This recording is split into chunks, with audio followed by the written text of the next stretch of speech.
മുന്നിൽ നീ ഫേസ് ചെയ്യുന്ന വിഷയത്തെ ജയിക്കാനുള്ള അഭിഷേകം കർത്താവ് കൈമാറിയിട്ടുണ്ട്. നിന്റെ നഷ്ടങ്ങളെ ലാഭമാക്കി മാറ്റുവാനുള്ള അഭിഷേകം കർത്താവ് കൈമാറിയിട്ടുണ്ട്. നിന്റെ ഭവനത്തിന്റെ അവസ്ഥകൾക്ക് മാറ്റം വരുത്തുവാനുള്ള അധികാരം കർത്താവ് കൈമാറിയിട്ടുണ്ട്.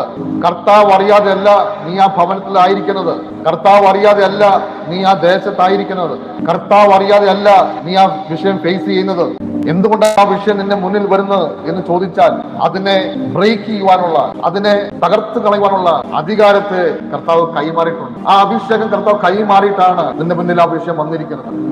ഇന്ന് നീ അത് തിരിച്ചറിയുമ്പോൾ, നിങ്ങൾ ആ തിരിച്ചറിവിലേക്ക് കടന്നു വരുമ്പോൾ അറിയാതെ തന്നെ കാര്യങ്ങൾ ക്രമീകരിക്കപ്പെട്ടു വരും. മോശ ഭയന്നിരുന്നപ്പോൾ വഴി തുറന്നില്ല. മോശ ധൈര്യപ്പെട്ടപ്പോൾ, ബലത്തോടെ എഴുന്നേറ്റപ്പോൾ എന്തെല്ലാം കാര്യങ്ങളാണ് അവിടെ സംഭവിച്ചത്.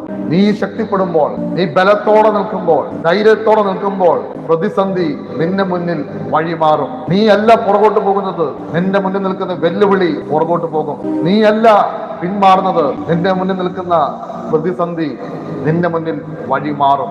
എന്തുകൊണ്ടെന്നാൽ നീ ദൈവത്തിന്റെ ദൃഷ്ടിയിൽ വിലയേറിയതാണ്. നീ കർത്താവിന്റെ ദൃഷ്ടിയിൽ വിലയേറിയതാണ്. എങ്ങനെയാണ് വിലയേറിയതായത്? വെള്ളി കൊടുത്തോ പൊന്നു കൊടുത്തോ പണം കൊടുത്തല്ല കർത്താവ് നിന്നെ വിലയ്ക്ക് വാങ്ങിയിരിക്കുന്നത്. യേശു കർത്താവ് നമ്മെ വിലയ്ക്ക് വാങ്ങിയിരിക്കുന്നത് തന്റെ രക്തം കൊടുത്താണ്, തന്റെ ജീവൻ നൽകിയാണ്. തന്റെ പ്രാണന്റെ വിലയാണ് നമുക്കുള്ളത്. തന്റെ പ്രാണൻ നൽകി, തന്റെ ജീവൻ നൽകി നമ്മെ വീണ്ടെടുത്തവനാണ് നമ്മുടെ യേശു കർത്താവ്. ആ യേശു കർത്താവിന്റെ മകനും മകളുമാണ് നാം ഓരോരുത്തരും.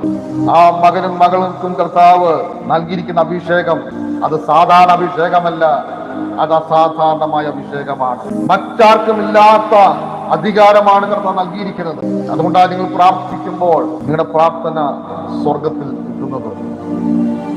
നിങ്ങൾ ഭൂമിയിൽ എന്തെങ്കിലും കെട്ടിയാൽ അത് സ്വർഗത്തിൽ കെട്ടപ്പെട്ടിരിക്കുന്നു. നിങ്ങൾ ഭൂമിയിൽ എന്തെങ്കിലും അഴിച്ചാൽ അത് സ്വർഗത്തിൽ അഴിയപ്പെട്ടിരിക്കുന്നു. നിങ്ങളുടെ പ്രാർത്ഥനയ്ക്ക്, നിങ്ങളുടെ അഭിഷേകത്തിന് സ്വർഗത്തെ ചലിപ്പിക്കാൻ കഴിയും. പേടിപ്പിച്ചല്ല, അത്രമാത്രം ഒരു ബന്ധത്തിലേക്കാണ് കർത്താവ് നമ്മെ കൊണ്ടുവന്നിരിക്കുന്നത്.